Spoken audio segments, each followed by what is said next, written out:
All right, I was number 71 to check in. That's sad. That's very sad. Yeah. Anyway, cue poop noise. Thank you.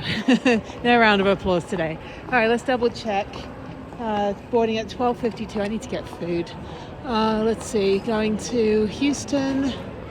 We are Houston IAH, gate A10. Gate A10. I've never flown out of A10 before, believe it or not. Okay, let's go up. Let's go through TSA pre-check and let's get some food. I've got about 2.5 hours before I need to get to the gate. So it'll be enough time to get a little bit of breakfast, maybe a Frappuccino or a smoothie or something. Banana, I don't know. I just need some food. So I won't be in until almost 7 p.m. and then I'll be home. All right, not too busy on a Saturday afternoon. There's some slot machines, Wheel of Fortune, which I never win on. And yeah, okay, let me go to the A gate and A10. So I had a Frappuccino, so that should be enough, I think, for the next like 8 hours. I don't know, maybe I'll eat something on the plane or get a snack up here.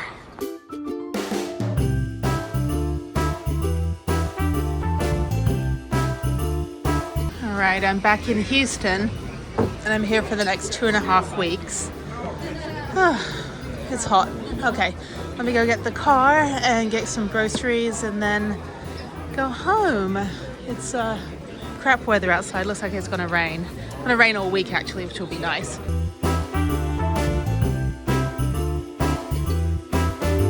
All right, I'm back at the Holiday Inn. I think this is the right hotel. I feel like I've been gone for weeks now. It's only been 2 weeks. I'm tired. It's about 7 p.m. Kind of shit weather, but that's good. It's cooled down a lot. It's gonna rain all week, as I said. So hopefully my car's over here. Yeah, I accidentally threw my tracker away at the Circle K in Vegas like 3 days ago when I cleaned the trash out. I guess it fell into the trash bag that was hanging. And unfortunately, I tracked it all the way to the landfill that it's now living in. So anyway, so let me walk over here. They told me I could park on the side. I don't know. But yeah, my daughter's iPad is now no longer, which means that, the battery's dead. So I couldn't track. I need to get a couple trackers. I'll put one in the car. I just have to keep it, like the battery up. So I guess I'll have to like plug it into a battery pack or something. But there it is. There's my car. Oh my God, parked under a tree. I missed the van. It's been a long couple days. It was really fun in Vegas with my friend. Hotel was absolutely gorgeous. We walked all over the Venetian. We didn't even leave the casino for 2 days. But yeah, it was really, really nice to just kind of do something that's not van life and not outside in the wilderness. But that said, I've got bird shit on my car. I have a lot of bird shit on the car. It's supposed to be good luck. Yeah, a lot of bird shit. I won't park under a tree next time. Anyway, okay, so let me put everything in. I'm gonna go home. I need a cup of tea. I've not had a cup of tea in 3 days. It's killing me. So it's good for my belly too. Why did I park under a tree? I should have parked over there. But I guess I was in the shade. So anyway, okay. All right, bye-bye. Good morning. I'm back in Houston. Boo. Oh my God, it's so hot here. Actually, it's kind of nice today. It's 73. It's overcast, so I think it should be like this the rest of the week. So, executive decision. So I'm going to Nashville on Thursday afternoon, probably through till, sorry, I don't want this thing's gonna fall down because I need a new holder. Probably until, well, I'll be back in Houston Tuesday night at the latest because I have an appointment Thursday morning. And I decided that I'm going to rekindle 2020 and I'm going to car camp the whole time. We'll see how it goes. I actually did that same exact route in 2020 when I car camped the entire year before I built the van. And every time I'm car camping, I keep seeing like this ambulance or this school bus or, you know, I'm like, there's a house in there. Why is there a house why do you have that inside your van? And then I was like, I want one of those. And then I started planning from like around April of 2020, about a month after the pandemic started. I started to buy everything. I got a storage unit, like a small storage unit, and I just started buying everything that I would need to build the van. So I bought the wood, which the wood was expensive. It was like $80 or something for a piece of plywood. It was ridiculous. But the IKEA stuff was cheap, which is now like triple the price now. So I just basically started buying everything and started ordering everything on Amazon and put in a little wish list, made a little wish list of things I wanted to buy. And actually, if you go to the description in every single one of my videos, you can see all of the Amazon links for everything that I purchased from my van. So I started buying everything, and at the same time, my goal at the time for 2020 was to finish all of the Texas state parks. There's 89 of them, so it took me 3 years. So it took me from April of 2020 until April of 2023, and then I finished all of them. And the last one was La Casa Blanca International in Laredo, Texas. And when I went there, what is it? Douchebag. Nobody's impressed by your lack of muffler. Anyway, there's traffic right now. I gotta hightail it. I gotta go to the chiropractor. I'm on the other side of town. I just went to Planet Fitness to work out, so I'm gonna see if I can get through. It's not red, it's rush hour traffic, so let me go on the freeway. I can finagle my way around behind this total loser in a I don't even know, it's not even souped up, it's like rusted up. Anyway, so back to me. So I'm going to yes, I think I'm gonna car camp for the whole of the trip, and I did that in 2020. I started all the actually the state parks in Texas. Let me backtrack. The state parks in Texas. Let me get away from this guy. The reason that I wanted to go to all the state parks in Texas is because once I hit like the 20th park, which I was going to car camping, I had a tent as well, but I was car camping in order to like go to those parks in order to break up the drive out of Texas, because you drive 1,000 miles and you're still in Texas. So I started to stop at all these different state parks because I hadn't really done long distance driving in quite a while. So I drive like 3-4 hours and then stay at a state park for the night, then do the hiking and mountain biking, and then go to like the next state park, and then eventually get into like New Mexico, Colorado, Utah, so I kind of stayed in that area. And then I car camped over in like like Tennessee and like Arkansas and over to Louisiana. So the first trip I did was Marfa, Texas, I just got the brand new car, Marfa, Texas, and then I went to and then I kind of went around Texas a little bit, and then I went to Baton Rouge, Louisiana, and that was right before, not the weekend, like we hadn't shut down yet, but I went to Baton Rouge to go to like a bunch of stuff there. It's a really cool city. It has the tallest state capitol building in the country. You can take the elevator to the top. So I didn't do any videos back then. I didn't do any videos 2020. I have the videos, I've just never uploaded them because I didn't really think about doing a channel. But I went all over Louisiana, car camping, tent camping, and I loved it. I absolutely love tent camping. I'm not going to tent camp this time because I gave my tent away to someone in the Houston women's hiking group, and she was just like over the moon. She's like, I'm so happy I've got tent equipment, I've never camped before. I'm like, oh, don't die. Like, don't get eaten by a bear. I had to like give her some mama bear pointers. I'm like, okay, let me tell you how to camp. You got to tie your food up, hang it up 100 feet away from you and all this stuff. So she was very happy. So I don't have any of my tent equipment. Now unfortunately the Nissan van, what I love about many things about it, good gas mileage, it's cheap to maintain, it's basically a Frontier engine with a Nissan Titan chassis. But the problem is that, the front seat folds all the way forward, which is great. So if you don't want to use your front seat, like I use it for storage, but you can also have it go all the way forward and use it as like a tray table, or if you want to, like I had the paddleboard in there one time, so the paddleboard's 10 feet long, so I was able to store the paddleboard and still sleep in my van. So there's uses to it. Now the Nissan Kicks, which I bought, thinking, I was tent camping, so I wasn't sleeping in the car. Sometimes I was. If it was raining or it was super windy or super cold, I'd sleep in the car. But the front seat doesn't go all the way forward or all the way back. So there's no way to kind of make a very long bed going from the very front of the vehicle to the back of the vehicle, unless you take everything out of the trunk and you fold the back seat down, and even then it's not level with the bulkhead that's in the back. Like the trunk is far lower. So I'm trying to think. I'm like, okay, well, how can I turn this into car camping? So one option is to get those under the bed plastic totes, and like the real kind of, they're wide and they're like about 10 inches tall, and have those in the trunk with my clothes and everything and food and stuff, and then use that as the base of my bed so that I can, you know, put the back seats down and be able to sleep there. And the good thing is that I can sleep with my feet under the partition, the cover that goes in the trunk of the, you know, the trunk of the car. Get out of here. Why are you going to work? Who are these people going to the cubicles? Life is a cubicle. Like, go outside. Don't sit in an office all day. I'm just kidding. I did it for years. Yeah, so I'm trying to think. I'm like, okay, I can go to IKEA today or tomorrow. I think I'll do it tomorrow because I've got more time tomorrow. I'm going to meet someone for lunch today. But tomorrow, yeah, so go to IKEA, get the flat storage, plastic storage. I have the canvas ones, but then they'll just push down. So if I get the flat storage ones, then I can put like 1 or 2 of those in the trunk of the car. And then I just put all my stuff in there. So that way I don't have anything showing like to anybody. Everything would just be packed away in those trunks, in the trunk of the car. And then I have my Japanese futon mattress, which is super comfortable. I only have one part of it left.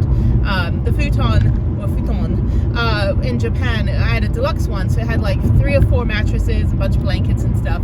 The super warm blankets in the van, which I've had for 25 years, and then one part of the mattress is in the back of this car. So then I can put the futon mattress down as my bedding, and then I've got, I need to get a proper pillow. I just have a bolster. So I get a pillow, and then I already have a quilt, but it's going to be so hot. Like, it's going to be warm. It's not, even last night, you know, like when I was home, it was just like, I had the AC blasting, and I hate the AC. So, but yeah, I can do that. Then what I'll do is I found on Amazon some universal window shades, so I can go buy those, and they'll get here in a couple days. If not, then I can just go to like, well, I don't know if Joann Fabrics is still around. I think they shut down. But I can go to like the fabric store and get some thick fabric, and then just, you know, but my windows are tinted, and I don't really need to cover the windows per se. What I did do before is I put a bungee cord from this thing, bungee cord across, and I put a curtain. So I could also just get a curtain and do the bungee cord thing, and that way I'm covering the back. Now the front seats aren't going to go down, so the front seats will stay up. They'll look like nothing's in there, and I'll just have a black curtain across. The back windows are super tinted, so nobody's going to be able to see in at night. So that's kind of the plan. So I think I'm going to do car camping in, so I'll be staying in Arkansas. Let's see where I'm going. Okay, there's so much traffic right now. I'm going to be staying in Arkansas, probably at the rest area. And Arkansas lets you stay at the rest area. Tennessee doesn't let you sleep in your car. So the option for that, which is funny, I'm going to Franklin, Tennessee for the memorial. Franklin, Kentucky, right across the border, state line from Nashville, is the really nice rest area where you can stay. I stayed there before I went to Mammoth Cave about 2 years ago. So there's a really nice rest area. And then I'm probably going to go to Franklin, Indiana, which is where I went to college. So there's lots of Franklins. So yeah, and the idea is I'm not going to spend any time overnight in the Nashville area. I'm not even going to go out or anything. I'm just going to go to the memorial, get that done, and then go up and through Kentucky. And then my option is for Sunday, either if I can get a hold of my friends, well, everyone I know still lives in Franklin or in the Franklin area, Indianapolis area. See if there's anyone that is available Sunday to hang out, and then I can just crash at their place, which is great. I've got a few feelers out. My friends are like, oh my God, you're coming back. I'm like, yeah. But on the way up to Franklin, I'll stop by Tim's grave, which is in southern Indiana. What is this person doing? Getting run off by this 18-wheeler flatbed, this guy, this dude. Okay, so I'm trying to get to my chiropractor anyway. But yeah, so I have my appointment this morning. But yeah, so I'm gonna see if anyone's available, which would be great to go up there and spend a little bit of time in Franklin. I've never been there with the car. So I've been there with the van, I've been there with the rental car, but I've never been there with the actual car. And this car doesn't have a name. I usually name everything, but this car doesn't have a name. I don't feel it. When I had the Mini Cooper, it was Dieter, because it was German, it was BMW. But I don't have a name for this one. I never got around to naming it. So, but that said, yeah, so I think that's the plan. I'm going to car camp, and I'll show you how I set my car back up. And Now, when I set it up in 2020, like I said, I had the tent. I also had a plug-in fridge, which was great. And then part of the year I had the 500 watt Jackery, which died. You know, after using it for 3 years, it died. So I just have a cooler. So the Igloo factory stores here in Houston, I got this cooler for $7, and usually it's like a $50 cooler. So I just fill that up with ice, and I've got orange juice and whatever else that I need. That's what I'll put in there. Got my yogurts. So yeah, and I'm not going to have a bathroom. So it's going to be very different. I've been very spoiled by van life, that I have the bathroom, the kitchen, the bed, the memory foam mattress. I don't have to set everything up every night. So yeah, to do car camping is going to be fun, but I'm not going to do tent camping because you can't set up a tent at rest areas. Plus I'm not going to be at campsites. Plus it's too sticky and hot, and I just don't have any of the camping equipment. I don't even have a camping stove or anything, or air mattress or any of that stuff. But I think sleeping in the car is going to be fine. And the reason too is, like, you know, the whole reason that people like me get to travel sustainably for 25 years and go to 89 countries and 48 states and travel all the time is because I offset the cost of my travel. Now, I've probably saved about $250,000 on hotels by not staying in a hotel. And if you think about it, like, you're paying anywhere between $80 to $100, $150 a night for a hotel. Even a 2-star hotel can run you $85. You figure like 1,200 days on the road in 4 years, like, or 13, 1,400 days on the road. A lot of time on the road in the van, and I've paid for maybe less than like 10 hotels, maybe 15 hotels at the most, or Airbnbs. I mean, that's crazy. Like, so I've spent, you know, instead of spending $250,000, I've only spent, you know, like, not that much money. But yeah, I mean, it's just, and that money, you know, it's not like I've spent $250,000 elsewhere. I haven't spent anywhere close to that amount of money for traveling at all.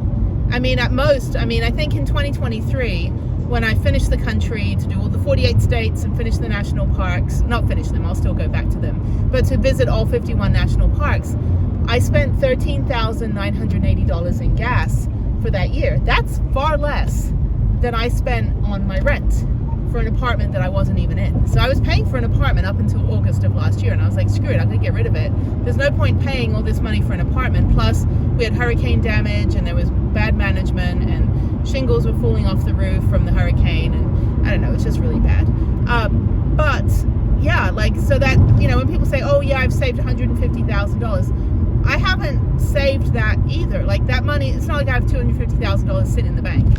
It just means that I never ever had to spend that money to begin with. So offsetting the cost of travel, when everyone's like, how do I make money in van life?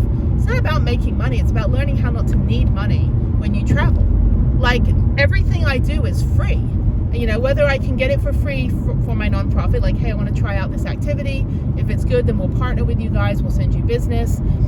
Or whether it's bartering, you know, or you know, my veteran discount, or getting for free because I'm a veteran, or you go on the off season when things are cheaper.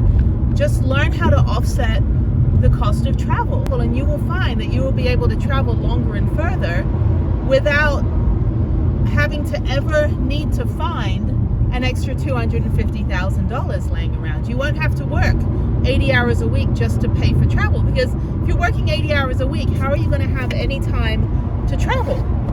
I mean, that's the thing too. It's the catch-22 of it. Like, I want to travel, but I need the time. In order to get the time to travel, I need the money, and in order to get the money, I've got to work. Well, work takes time, and that time is the time I could have been traveling. Now, if you're fortunate enough to find a remote job, that's fine too, but you're still having to put in those hours. If you're one of the very, very, very, very few that actually make money off Instagram and YouTube, then there's that. But, like, you know, these juggernaut influencers, you know, like you see like the Karen Nates and stuff, and they're, you know, they've got like 20 credit cards. They're still going to pay all their credit card debt off. They're traveling on points, but they've got to spend a heck of a lot of money on credit cards in order to, you know, to get the points. And what they did, everyone's like enamored by them. Oh, I just want to be like them. And I'm like, you don't realize, like, they're forever going to be in debt. Like, they're, you know, they still have to pay off those balances, and they have to pay off the balances quickly in order to get increased increased balances. And not only that, but they also, where am I going? Okay. Not only that, but they were spending $25,000 a month in order to travel to these exotic places in order to make the videos. And the videos may not make that much money. They do 3 or 4 videos a month. They may only break even, and yet they still have to pay off their credit cards. So what they were doing is they were starting all these different businesses, like t-shirt business and map printout business and t-shirt business with the airport call numbers on them, and then like fare drop and some other stuff. And I've read articles and stuff about them where from the beginning they were charging everything for the business to these credit cards in order to spend enough to get the points to travel. So, but the fact that they're like, you can be just like us, no, because you're going to forever, unless you have that amount of sustainable income, you're going to forever be in debt. You're trying to pay off these credit cards. I've never even had a credit card in my life. I've never had a single credit card. I just figure out a way not to ever need money. And, the van was great. I built the van in 2021 in January in 15 days because my whole purpose was in case the world completely went to shit with the pandemic. And I was like, okay, well, we've had a year of the pandemic. I've been car camping. I think it would be better to have the van just in case the zombie apocalypse happens and I got to bail, and thankfully, having the van opened up this entire new world of opportunity that I neglected. I did 20 years of international travel to 89 countries. I went all over the world. I went to 19 countries in 2019. 19. I drove across Africa. I went all over, went all over England. I went all over Caribbean and the US and everything. But I didn't, I didn't do what I was doing in van life. I didn't really go to all of the, nooks and crannies of the country. I've been to every major city in every state. And, for work or just, flying through, having layovers or spending a couple weeks in each place. I've lived in Los Angeles. I've lived in New York. I've lived in the Midwest. I've lived in Texas. Been all over, but I never did any of really the outdoor stuff like I've been doing, like, the national parks or anything. I think in 2019, we did the Mighty Five. I traveled with somebody that was not the kind of traveler that I travel with. This person was all about like, let me just take a picture of the sign and leave, and then claim that he's done like every country and every national park, but never did anything. I wanted to go hiking. I wanted to go, spend the day there. We spent 20 minutes. We went to the visitor center, got a magnet, and then, we went to, that was it. We visitor center, got a magnet, and then took a picture of the sign. And we did the Mighty Five on this road trip, 3,000-mile road trip from Houston in my little hatchback. And I couldn't believe it. I was like, how are we not doing anything? Because I went back right afterwards in 2021. I decided that I wanted to do all the national parks. I wanted to visit all the national parks in the lower 48. And I went back to the Mighty Five, and I spent like days at each of the parks. And it was beautiful. And I couldn't believe that like people travel that way. I was like, you can't say you've been to every country in the world and you don't do anything in those countries. You just, you take a bunch of pictures, do like the top 10 TripAdvisor recommendations, and then say that you've done a country when you don't interact with locals. You don't, all you're doing is like, kind of we call it the ugly American version. Not the way I do it, I did homestays. I stayed for months in countries. I did all this stuff. I stayed with locals, embraced the culture, like we were in Africa. We went to Africa as well. And it was just like, I didn't even have time to blink. We were doing something else like a minute later. And I wanted to go to like a bunch of really cool places. Like I wanted to go to this midwife birthing center and go meet with the women. I wanted to go to a cashew farm where these women, created their own like cashew plantation, whatever it's called. Like I wanted to do all of that stuff, and no, we didn't. We just did all the TripAdvisor crap. And it was ridiculous. I was like, I'm definitely going to go back and I'm going to overland properly. I'm going to get a proper 4x4 rig, and I'm going to go do Africa properly. And I'm going to actually go and, do the itchy boots version. Like, actually go and see the country and not just see what someone recommends online to do. But anyway, I used to update, my whole job for 4 years living in Japan was updating travel books. I updated Lonely Planet, I did fact checking for other travel books, I wrote for airline magazines. I was the front of book queen, so when you open an airline magazine there's all these little blurbs. I wrote those. Like, I wrote a few big articles here and there, but for the most part I wrote like the front of book stuff, and I did the fact checking for travel books, and they would send me more travel books and say, hey, you know, here's the next set of countries that we need updated, and if you're going to those countries, go ahead and update them. So I went to Cambodia, I went to Laos, went to Thailand, and then I would just you know, oh, and then I worked for another company. This was fantastic. The other company I worked for, I know it's called like Star Services or something, I have to look it up, but this was back in 2000 to 2004, and this other company, they contacted me. They'd seen my work and they said, hey, you know, we know, and this was all before YouTube, social media, so I don't know how they found me, probably through like Trav Media or the NATJA, which is North American Travel Journalists Association, all these organizations I was in. And Trav Media is great. Trav Media, you can get a lot of you know, good assignments, and mostly they're on spec. So like they'll say, hey, you know, we need you to go to Montenegro, and we need you to check out, you know, the castle tour or something, and then just let us know, and then you can write a story on spec, send it to Trav Media. I don't do so much of that anymore, just because a lot of it's more international, and I'm not really international right now. I will be eventually. I carry my passport with me everywhere. This, just for proof, my passport is in here, and I carry it with me at all times, just in case someone has a NetJet over here and was just like, hey, we're going to you know, South America, you want to go? I'm like, I just happen to have my passport. Anyway, the other job I had was fantastic. It was this company, so they sent me a list of all the countries in the world, and they said, we need to know what countries you plan to go to. And I checked off like almost everything. I was like, well, I'm living in Japan, I was there for 4 years, I know I can go to all of Southeast Asia, India, Pakistan, Nepal, you know, all of those countries. Also Australia, New Zealand are pretty easy to get to, and then Europe, no problem. So I put everything down, and what they wanted, and this was back when, again, 2000 to 2004, Google was just getting their algorithm up, they were populating. So the way that Google populated the internet was, you know, by pulling information from people's websites. Well, back then everyone had like GeoCities websites. Like, the websites weren't really a big thing. They weren't responsive. They were, you know, Flash, and it was really hard to like grab content from Flash anyway, because everything's all embedded. So what they had me do was go, they sent me a list of hotels and restaurants, and they said, we need you to get their menus, their rate card, like, you know, their pricing and all this, and we need you to basically put it in an envelope and mail it back to us. And that's what I did. So I would just, you know, I'd go to Thailand, I'd go to Bangkok, right? And I just, you know, I'd get to Bangkok, and I, you know, meet some backpackers. I'm like, hey, I've got to go do a day of work. I had like a 4-week trip in Thailand one time, and I did 2 days of work. I did the day, you know, the day after I got there, I just spent a whole day, got a taxi driver to drive me around. And I went to, like, there was like the Sheraton, it was all Americanized stuff, right? So the Sheraton, the Hilton, you know, all these big hotels. And I go in and say, hey, can I get a copy of your pricing? And they said, well, yeah, here's a flyer. Because back then everything was printed out.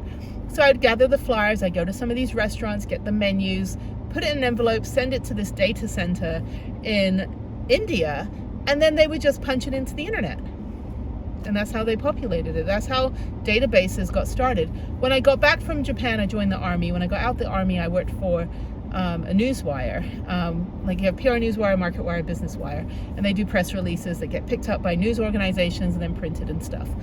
So I worked on the database side. So I managed all the subscribers for the personal beat. So all these journalists that, you know, they all these journalists were subscribed to all of these different lists and stuff. So people wanted like the finance list, and anytime there was a finance newsletter, it would get sent to them in a digest. They could click on the link in the email, go to a bulletin board and read it.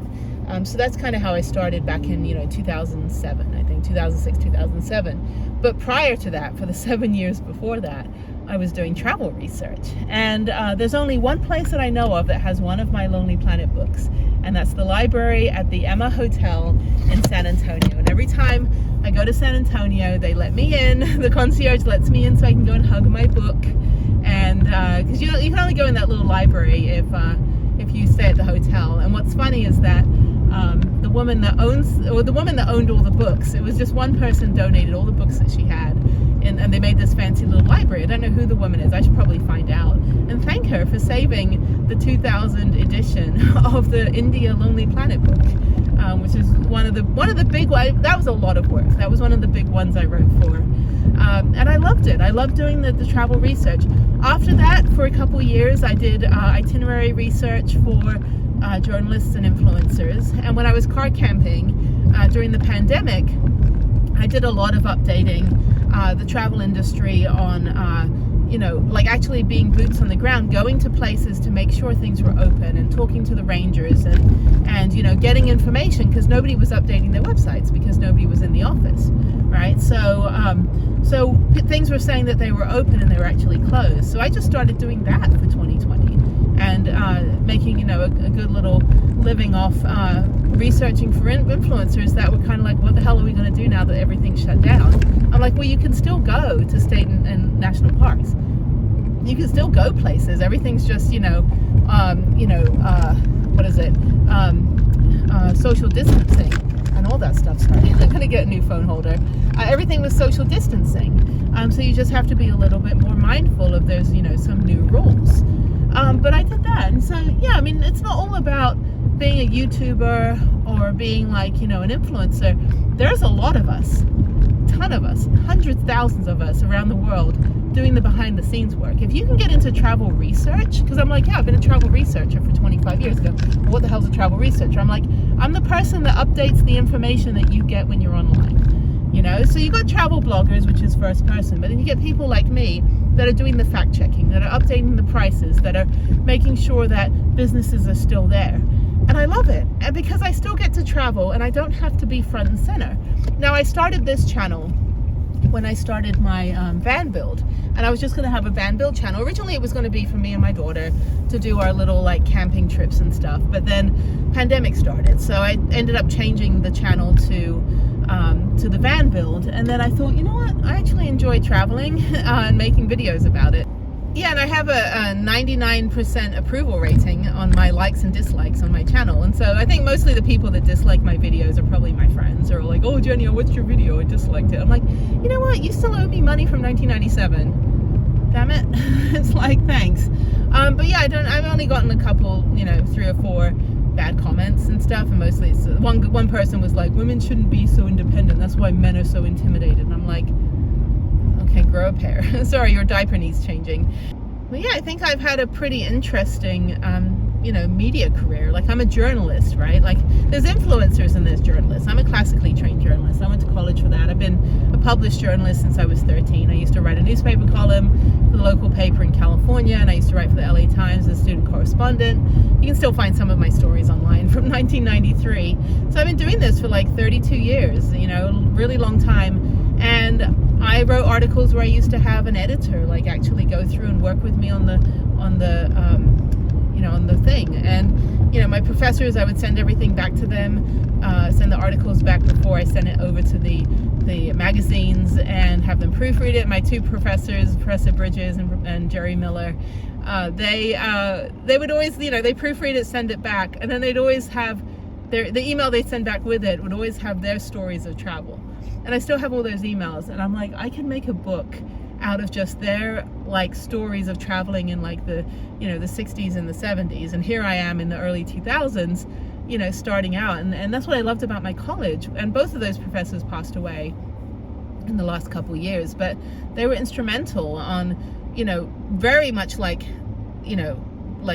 constructive criticism, and they taught me a lot about how to be concise, and how to, because I talk a lot, but how to be, to the point, but also be engaging and all this stuff. And then they would send me their stories about all the travels, and I loved it.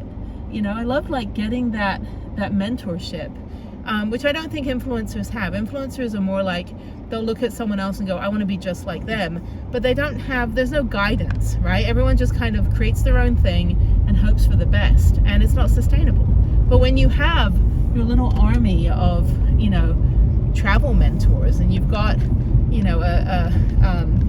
the ability to create a body of work, I mean, that's what sustainability is. I mean, you got to know the foundation of it. You can't just like rely on luck or rely on likes and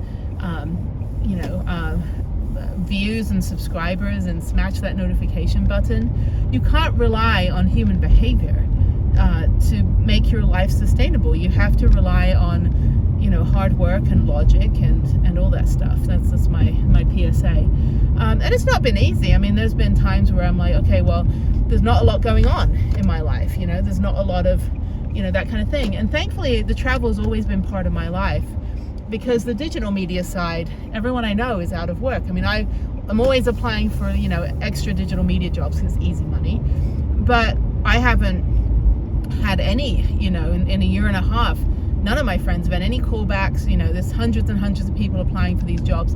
Digital media is kind of going to the wayside, and thankfully I have plenty of other things to fall back on, but I'm also kind of moving away from the full-time digital media, because I did have the hand surgery, so it is a bit hard for me to be sitting at a computer 24/7. It's much easier for me. My legs work fine, but my upper body is completely shot.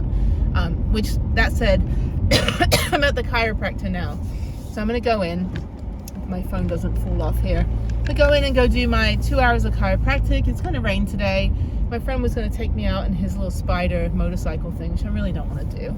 I don't want to be social today. I just want to finish up my videos and just kind of go get my car camping thing set up. So I need to do that. But anyway, so I'm here. I've got about 10 minutes, and I will chat with you guys later. Bye bye.